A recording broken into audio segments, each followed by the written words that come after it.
The Shakespeare Game.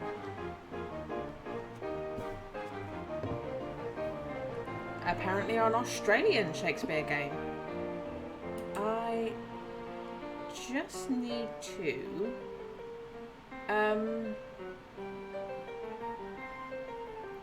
lower audio for me. There we go.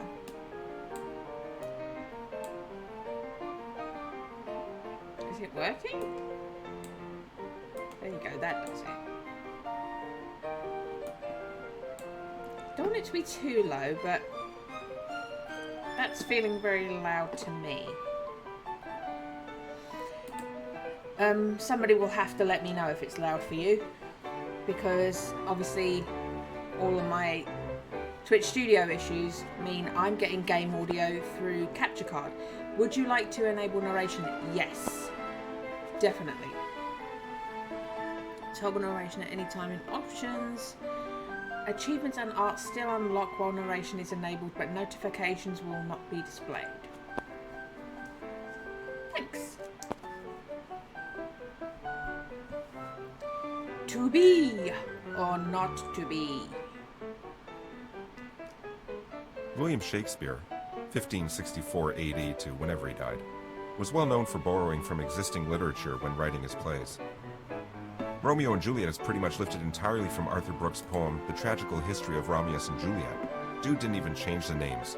And as recent Shakespeare scholarship has established, the famed play William Shakespeare Presents Hamlet was lifted wholesale from the volume you are about to enjoy. To be or not to be. To be or not to be is both the earliest recorded example of the books as game genre, as well as the first instance ever in the then newish English language that was kicking around of an adventure being chosen by you, the reader. We've gone ahead and added illustrations, plus we've taken the liberty of marking with tiny York skulls the choices Shakespeare himself made when he plagiarized his book back in olden times. They're there in case you wish to put yourself in Shakespeare's shoes, reading this book as he did, stealing plot elements wholesale, and classing up the language as he/you went/go. However, that is not the only way to read this book. Feel free to explore your other options, as each time you read this book, you can go on a different adventure.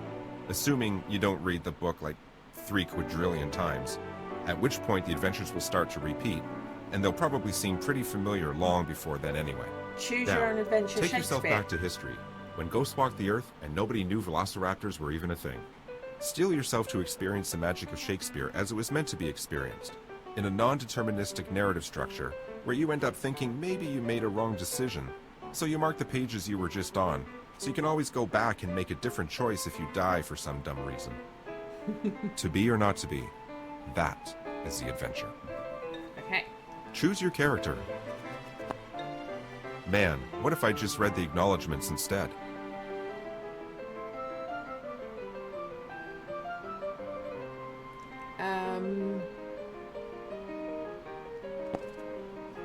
You have just been born. Congratulations, good work on that thing. Now, surprise! William Shakespeare, 1564 AD to whenever he died, was well known for borrowing from existing literature when writing his plays. Romeo and Juliet is pretty much lifted entirely from Arthur Brooks' poem, The Tragical History of Romulus and Juliet. Dude didn't even change the names. And as recent Shakespeare scholarship has established, the famed play William Shakespeare Presents Hamlet was lifted wholesale from the volume you are about to enjoy. To be or not to be. To be or not to be is both the earliest recorded example of the books as game genre, as well as the first instance ever in the then newish English language that was kicking around of an adventure being chosen by you, the reader. Okay, We've gone ahead and added illustrations, plus we've taken the liberty of marking with tiny York skulls the choices Shakespeare himself made when he plagiarized his book back in olden times. They're there in case you wish to put yourself in Shakespeare's shoes, reading this book as he did, stealing plot elements wholesale, and classing up the language as he/you went/go. However, that is not the only way to read this book. Feel free to explore your other options, as each time you read this book, you can go on a different adventure. Assuming you don't read the book like 3 quadrillion times, at which point the adventures will start to repeat, and they'll probably seem pretty familiar long before then anyway. Now, take yourself back to history, when ghosts walked the earth and nobody knew velociraptors were even a thing. Steel yourself to experience the magic of Shakespeare as it was meant to be experienced, in a non-deterministic narrative structure where you end up thinking maybe you made a wrong decision, so you mark the pages you were just on, so you can always go back and make a different choice if you die for some dumb considering reason. we've already done this? To be or not to be, that is the adventure. Okay. Choose your character. That's what I did. What if I just read the acknowledgements instead? I put A on choose your character and pushed A, and it repeated that whole thing again. Choose your character. You have just been born. Congratulations, good work on that thing. Now, surprise! Babies are boring, so we're gonna jump ahead in time to a point where you're an adult and you've already lived a bunch of your life. But I promise most of what we're skipping over was really dull. You ate a lot and slept a lot and made some friends, tears were shed, makeouts were totally had, etc. It was a bunch of high school stuff. The awesome stuff starts now. So, let's begin, my friend. Remind me again who you are. Are you Ophelia? This is what I expected. She's an awesome lady in her late 20s with a calm, competent, and resourceful demeanor. She's got a +1 bonus to science, but she's also got a -1 weakness against water, so heads up. Hamlet? He's an emo teen in his early 30s. Also, he's the Prince of Denmark. Hamlet has a +1 resistance to magic, but there's no magic in this adventure, so this never gets mentioned again as of right now. Hamlet Sr.? He's the King of Denmark, 50 years old. He's super good at fighting and leading men into battle in naps. Let's say +1 to each? Look, bottom line, he's an unstoppable machine of death, and should you choose to be him, you may experience kingly glory. Play as Ophelia. Play as Hamlet. Play as Hamlet Sr. Okay. I wanted more choices than that. I'll be Hamlet. You are Hamlet. You're 30 years old and you're back living at home, but it's okay, because your home is a castle. That's right, ladies. You're a prince. Things have been rough lately. You had been trying to focus on your studies at Wittenberg University, where you and your bros, Horatio, Rosencrantz, and Guildenstern, all hang out. But you were called home because your father died. Then, your dead dad's brother, Claudius, married your mom, Gertrude, 2 weeks later. Yep, it's made you kind of upset. You raced home to comfort her, but she's married your uncle, and that is weird. You feel weird. Right now, you're in the audience chamber of your father's castle, here in sunny Denmark. King Claudius is here, addressing his court. Laertes and Polonius are here, too. Laertes is kind of a jerk, and Polonius is his father. Polonius is also the father of Ophelia, whom you're totally sweet on. Play him, I suppose. She's not here, though. Who knows what adventure she's having as we speak, while you're stuck in this drafty castle room listening to other people talk about their feelings. Speaking of speaking, just now Laertes says something about how now that Claudius is king and he's attended the coronation, is it okay for him to go back to France? Claudius says, sure. Wait a minute. You'd love to leave too and go back to school, away from this weird incesty thing your mother's gotten herself into. It's so gross and weird. Ask Claudius for permission to go back to school. Hold your tongue and just wait around. Just to let you know, my mum actually did marry brothers. My oldest brother, his dad is my uncle. His dad is my dad's brother. It's not incest because there's not incest. The brothers didn't have sex with each other. But, yeah.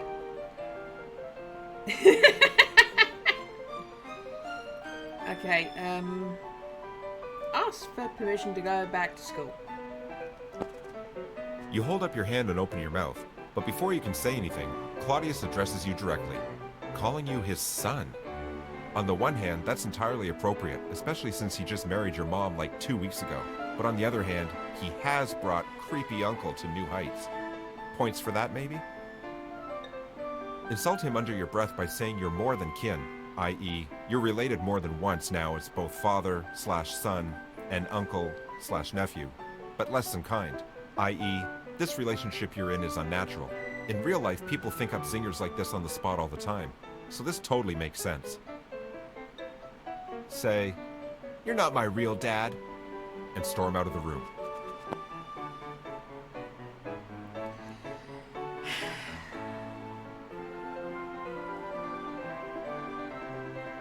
Thing is, as I'm kind of living that, at no point does my brother ever say to my dad, "Oh, we're related in lots of different ways." Yeah. And at no point have I ever said to my oldest brother, "We're related in lots of different ways." In fact, all I have said is, technically, all my brothers are half-brothers, but I can't call my oldest brother my half-brother because there is more than half in there. I am blood related to his dad, which isn't the case. We have the same mum, and I'm blood related to his dad. It's odd.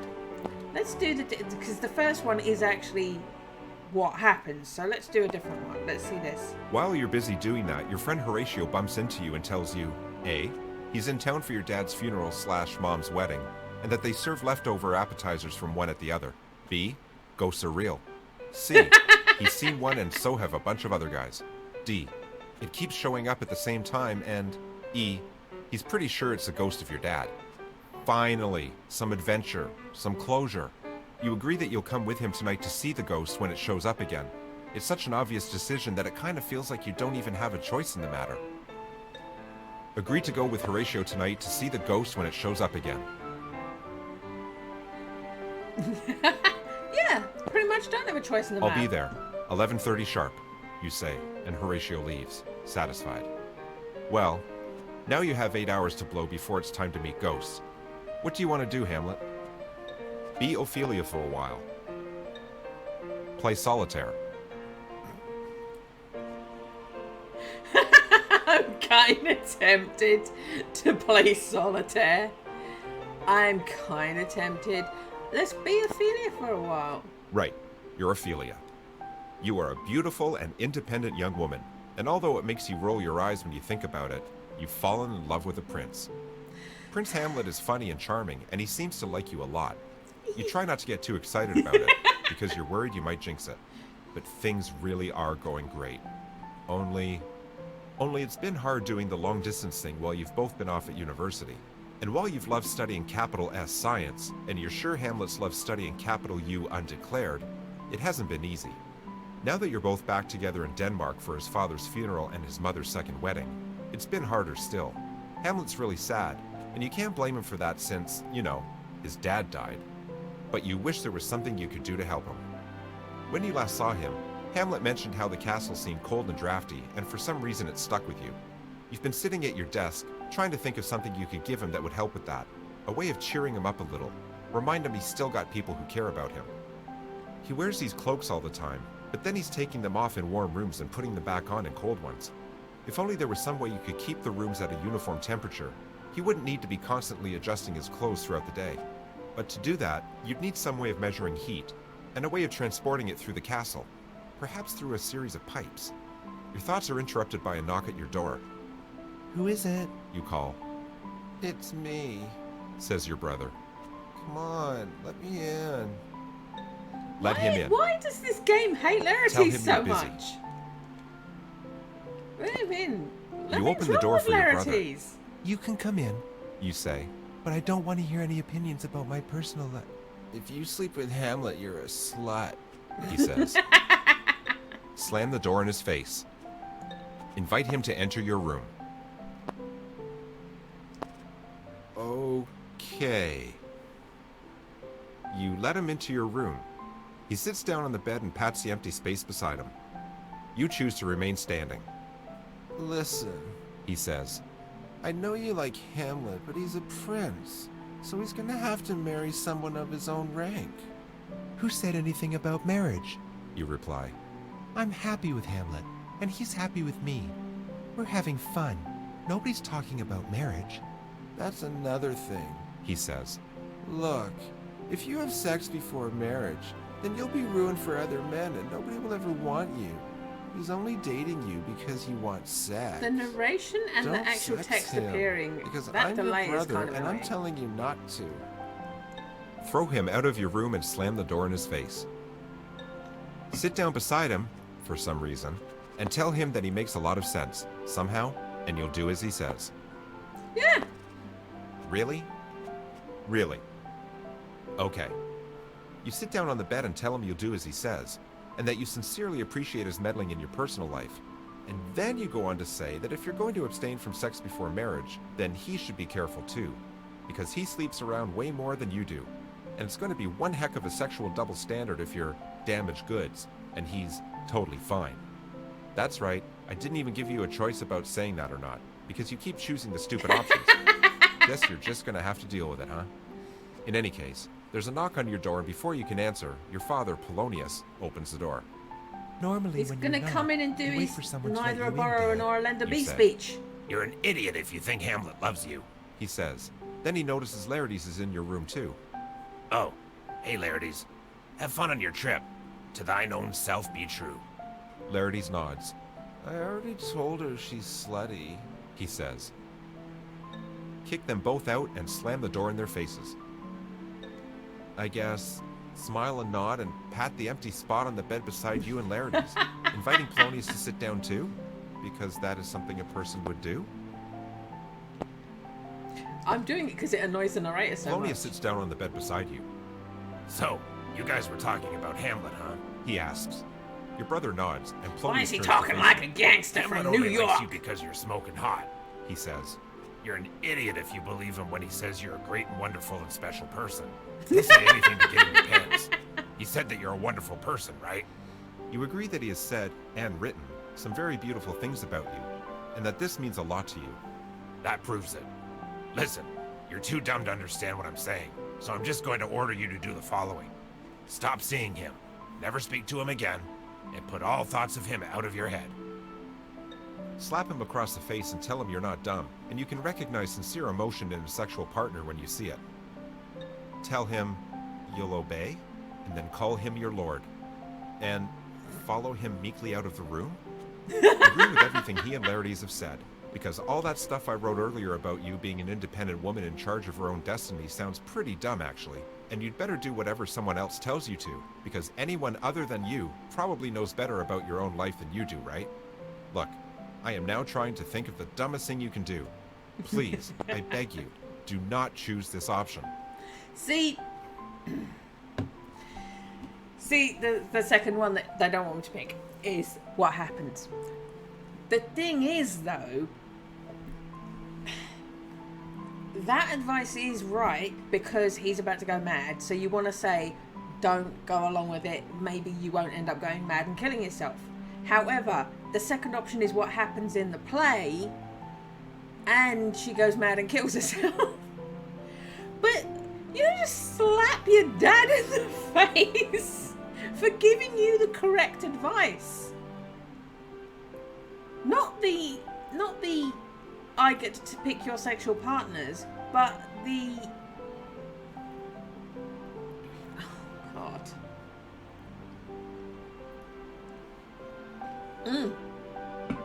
I know. Let's 8-ball it. Let's 8-ball it.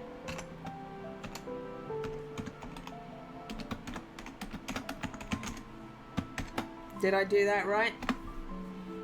Or do I need a... Ah, there we go. Do I slap? Magic 8-ball says, hells no. Magic 8-ball agrees with me. Go along with the bard. Okay, you do all that stuff. Listen, I'm going to cut our losses here. You're not allowed to be Ophelia for a while. Be Hamlet. You, I'm not allowed Hamlet, to be Prince of all Ophelia. Denmark, are now sitting in your bedroom and playing solitaire for hours and hours and hours and hours, which is a pretty colossally useless waste of your time, especially since you keep cheating. A 5 goes on top of a 3? Hamlet, really? Anyway, at this point, we're 15 games in, and wow, if you're not careful, people might start saying that your tragic flaw is, I don't know, inaction. Eventually the sun goes down, and it's almost 11:30, which hopefully you remember as the appointed hour Horatio told you about, wherein a ghost keeps showing up to bother him. Time to go meet that ghost, huh? Meet up with Horatio and bust some myths about actual ghosts being real. Only option. Okay. You and Horatio go to where he saw the ghost the first time, Now we play the waiting game. says Horatio. He's interrupted by the sound of trumpets. You look at him and raise an eyebrow. They make that noise to warn everyone that King Claudius is getting wasted, He says. Those trumpets go off every night around this time. He sighs. Denmark. He says. At that exact moment, something insanely crazy happens. What the frig? I'll tell you what the frig. A ghost is here. Look, ghost. Look, a ghost. Don't freak out, but right now you're staring cold in the face of a specter. You can't even imagine how crazy this whole situation is. If you're getting too scared, read this next clause over and over until you're not insane with fear anymore. Everything will be okay. All right, okay, we can do this. With your last shred of sanity, you quickly glance at the ghost, and then you worry that if you stare at the ghost too hard, your brain will realize it's looking at something so insanely impossible that you'll just black out. Anyway, this ghost. You can see through it, but only a little. It's weird. And I'll tell you what the frig else. This ghost does look like your dad, and he's getting closer. Stare at the ghost intently and black out as your mind shuts down. Don't stare at the ghost too intently and try to figure out what it wants. Run away.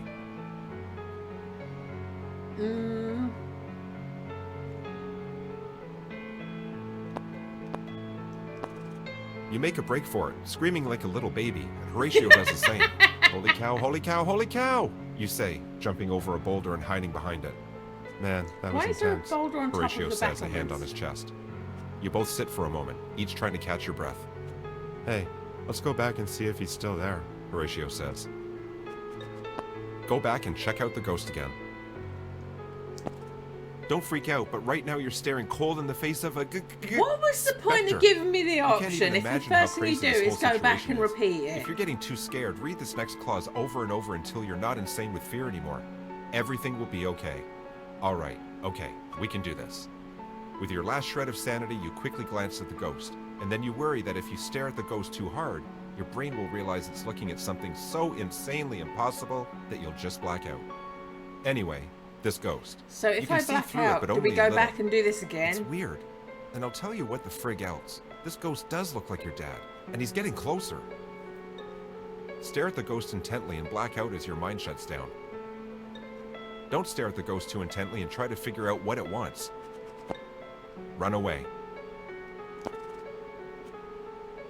You stare at the ghost intently and your brain shuts down, and you collapse, unconscious. Surprise? You are now the ghost. Before you is the unconscious body of your son Hamlet. It looks like maybe he tripped too many balls. Yes, that's definitely what happened. There were a lot of balls lying around and Hamlet tripped on one too many of them. Maybe several. Bottom line, too many balls were definitely tripped. Right here. You expected more from your son than this. To be precise, you expected to be able to tell him that you were murdered by your brother, and that he should, I don't know, revenge your death? Instead, Avenge. you're staring at a dude you can't even touch. You stick a finger inside Hamlet's head thinking that maybe if you can touch his brain, he'll wake up. But brains don't work that way, at least not with immaterial fingers made out of ectoplasm or whatever. And you don't make your fingers solid, which is good, because that definitely would have killed him. Wait for him to wake up. See if there's anyone else you can tell about your murder. Yeah. You look around and see Hamlet's friend Horatio nearby. He looks like he's freaking out. Hey, You say, listen. Horatio, right? Listen, don't freak out. he seems to freak out a little less. That's good. Hey, when Hamlet wakes up, can you tell him my own brother murdered me? You ask. Tell him I'm looking for a little revenge. Horatio nods meekly. If he doesn't want to do it, then I'll make sure to revenge you, Mr. Your Majesty's Ghost, sir. Just sir is fine. You say, smiling in what you hope is a reassuring way. You look at Horatio for a moment. Well, great. You say. Perfect. Horatio looks at you. You look at him. He scuffs his feet a little. So, I guess that's it. You say. With my unfinished work now, finished, I suppose it's time for me to die for real now. You fade away in a shimmering light, certain that with Hamlet's intensity and Horatio's probable competence at actually achieving goals, you'll be revenged in no time. What could possibly go wrong, right? Exactly. This is most It's gonna assuredly be 100% flawless. solved for real. It's too bad you couldn't stick around to watch the revenging go down, but you don't make the rules. Hey, I guess you're about to find out who, if anyone, does. The end. Don't freak out! Hamlo meter.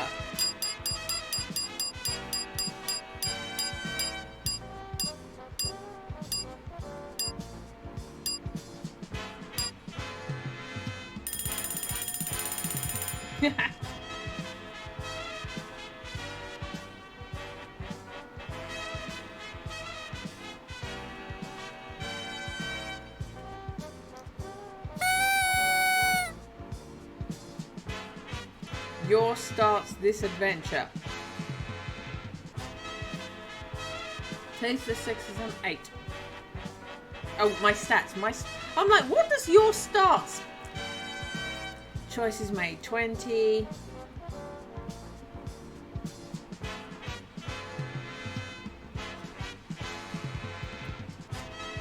Times you were. Times you were not. Bears married. You created a better story than Shakespeare.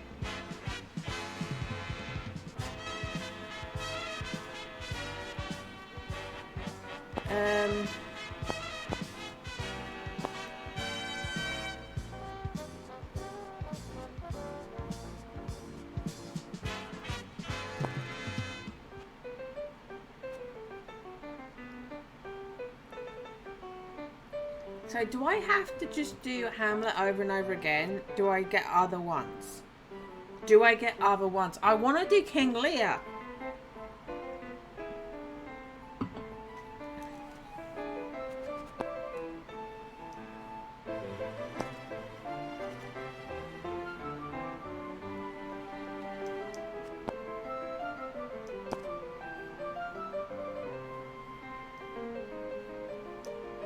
William Shakespeare, 1564 AD to whenever Oh my he died, god.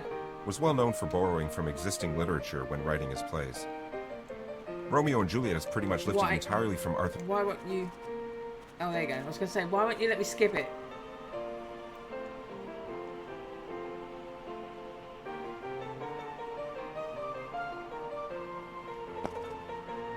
You have just been born. Congratulations, good work on that thing. Now, surprise!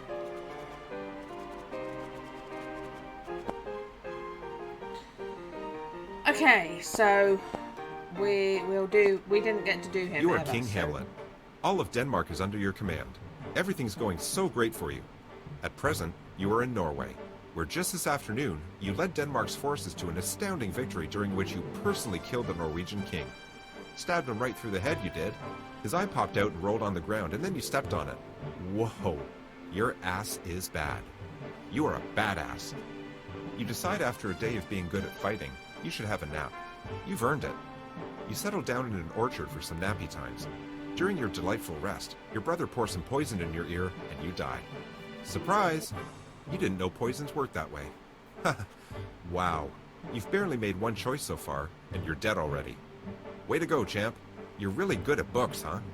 It's just a stellar job you're doing here, Chuckles. The end. Okay, fine. I feel sorry for you.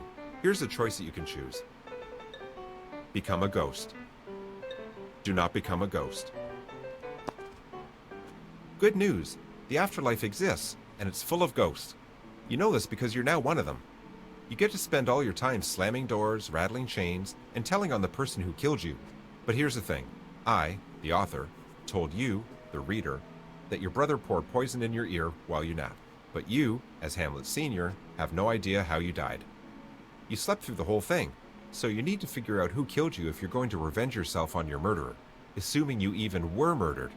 Because remember that, for all you know, you could have died of a heart attack. This is an example of dramatic irony. Only since we're in the second person, it's an amazing example of an entirely new species of dramatic irony. Something I'm going to call second person pronoun paradoxical autodramatic irony. You are now aware of information that you're not aware of. This should be fun. Except that you died of a heart attack. Listen in on people's conversations and see if any of them talk about how they totally killed you. You hang around Norway for a bit, trying to listen in on what people are saying, but they're all speaking Norwegian. You only speak Danish, so understanding Norwegian is a little difficult. It all sounds like Swedish to you, which actually makes a lot of sense, since Danish, Norwegian, and Swedish are all related North Germanic languages, descended from early linguistic differentiation between regular Germanic speakers and North Germanic speakers around 200 AD. You nod your head, agreeing that all of this is both accurate and extremely interesting. While these three languages are generally supposed to be mutually intelligible, you find you can understand Norwegian speakers only if you're concentrating, which you are, and if they're speaking slowly and clearly, which they're not, as everyone is running around upset about war, and all these kings getting killed. Ironically, Norwegian speakers can understand Danish easier than Danish speakers understand Norwegian, but that doesn't help you much. That would only be useful if you were playing as a Norwegian king, whose ghost is stowed away on your army's boat headed back to Denmark. But I haven't given you that option, even though it would be extremely awesome. If you're wondering what happens to this vengeful ghost king, I can tell you only this: the answer exists in your imagination. But here's the good news. It turns out written Danish and written Norwegian are actually pretty similar. Woo! So you spend the next several nights haunting people, quietly reading their diaries while they sleep peacefully in their beds. And you don't know this, but ghosts do this all the time. Ghosts just love sneaking a peek at the secrets of the living. It takes a while, but you finally find the diary of someone who wrote, on the day you died, that she was wandering by a garden, minding her own business, when she saw some Danish guy pour something in some other Danish guy's ear. Hey, that sounds like what could have happened to you. But remember, you don't know that's exactly what happened to you because of the new irony we invented. Wake up this person and ask her about it. Wake up this person and hold up a piece of paper where you've written down a question asking her about it. You bang some pots and pans together until she wakes up. Hey, I'm a ghost, but not of anyone you know. Listen, tell me more about that garden murder you saw, you say. In response, the woman looks at you terrified. She says something in Norwegian and you suddenly feel dumb.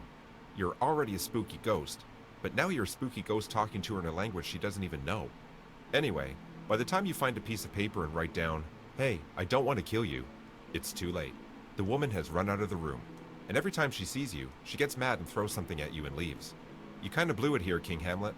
You keep reading your diary every night for a few months, hoping that she'll mention more about the things she saw, but it's mostly filled with some really personal stuff about her feelings, and you kind of feel honestly creepy about this whole situation. Oh my God. The stuff that isn't personal is about how she wonders if ghosts read diaries, and if they do, if they know what totally awful people they're being. Long story short, eventually you leave her alone, never find out who murdered you, and settle down to a nice pleasant afterlife with the other ghosts in Ghost Norway. You guys do charades with each other and everything. It's pretty fun. The end.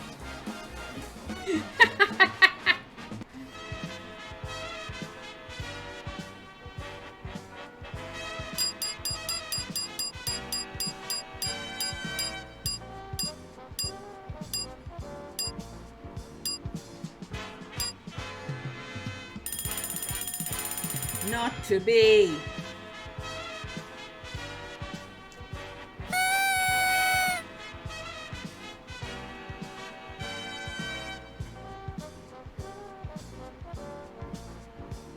Poisons misused. Choices made. Times you were. Times you were not. I was not. One time. Bears married. 0.